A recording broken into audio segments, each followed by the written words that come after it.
that if everything's working and the benefits of what we're trying to do is so evident and obvious, then why don't we do it? And to that, I would say that the question in fact answers itself, or the conundrum in fact presents itself at two or three levels. One is, I think, the way Hari really called out, right? That, you know, diversity, and I think uh, I don't know if this sounds a little provocative, but diversity in some ways is like climate change, right? And what I mean by that is that we can either see it as a problem solved by legislation or by government or by larger action or by large conglomerates, large corporates, or at an individual level. And the challenge is that I think everyone waits for someone else to make the big move, right? But if you look at it from the point of view of a solution, or for some of these things, I mean, we go back to our children and say that the best way to kind of start thinking about climate change is not necessarily worrying about what's not in your control, but it's almost like planting two trees in your backyard on your birthday, right? Every year, right? If you start doing that, then you are doing what your bit is about. So if you want to extend that logic, if I may, if I use the term,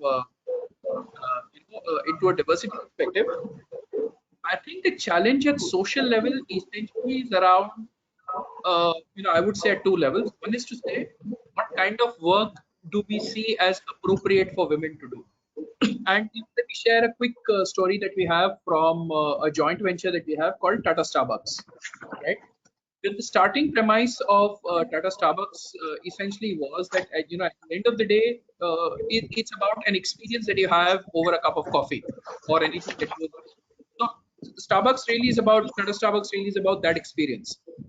Now, if you start going across the country and find a set of stores, you will find that there are some stores that clearly call out saying we are proud to say that we are an all-women store only, and this is there across multiple sets of stores. Now, this has been an incredibly hard journey because a lot of people who work in some stores come from the less privileged, parts of society.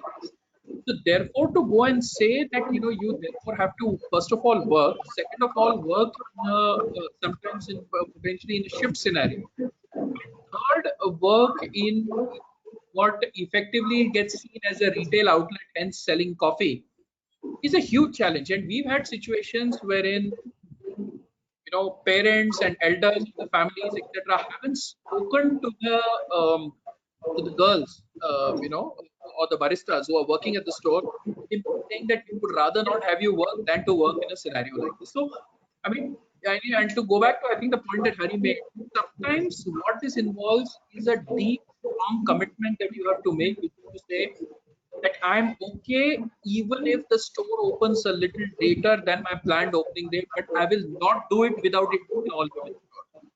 Yeah. So what happens is at some stage commitment should drive economics. And once we get to that stage, and it's in small ways, right? I mean, it's just about one store, if you were to look at it, which is an approach that one would take. Things will kind of start happening, and the needle will kind of start moving in some way. In the consumer products business, it becomes a no-brainer, right? Because women influence or impact 80-90% of your buying decisions. So it makes obvious sense to have more women on this side of the table compared on the other side. But what happens, for example, if you say that a large part of the consumer business today gets run, and with due respect to everything that Hari said, 65-70% of our business will continue to be through general trade. Yeah, it will not be through modern trade or e-commerce, which means that business will not necessarily, for this next several years in India, will not happen in Bombay, Delhi, and Hyderabad. It will happen in Rehala, Behala, Shambhupura, right? Now, to service these areas, you have to go to a distributor. You have to go to a sub distributor. Ensure that your product and availability is there.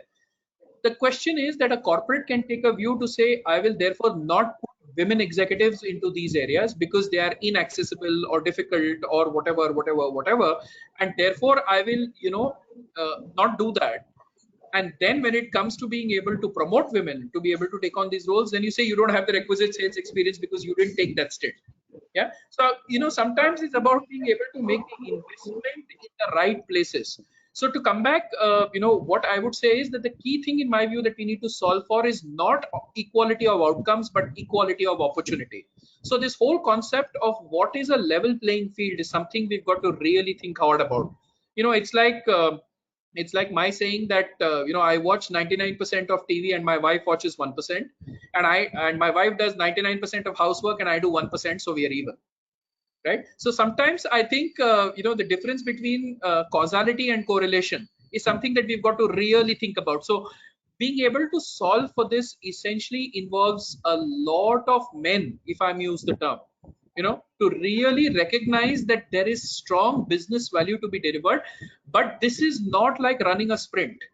Yeah, and the world is fashionably inclined towards stints, towards sprints. I mean, we would all know Usain Bolt, but if I were to ask who or anybody else in the short runs, but if I were to ask who won the men's marathon or the women's marathon in the last couple of Olympics, no one recalls that, right? So we've got to recognize that this is a marathon. It's going to take us time, but that doesn't mean we should not stay invested. And I think, therefore, to your point, Rishi, I think organizations that have stayed invested for a long period of time and done that commitment are the ones who are beginning to see the results today.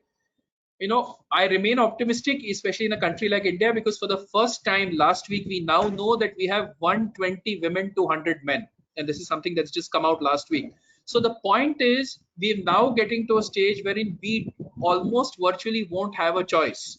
So which means it will no longer remain a nice thing to do, but it will, necessarily become an important, thing to do. And you look at engineering institutes, you look at MBA schools, I mean, again, like I said, maybe sounding a little provocative, but women are beating the crap out of men, right? I mean, UPSC, you look at the list, you look at the CA list. So what I'm saying is the time has come now. We've got to, wherein you're seeing the efforts of people having invested in education for women to kind of come through. I think the time has now come for us to be able to pull this trigger to say that this is, how shall I say, this is necessary and this is not a nice thing to do. And finally, I think diversity has come to not counting the numbers, but to making the numbers count. So I think I remain optimistic that we are at that phase wherein we can really make an impact, but we've got to do it now.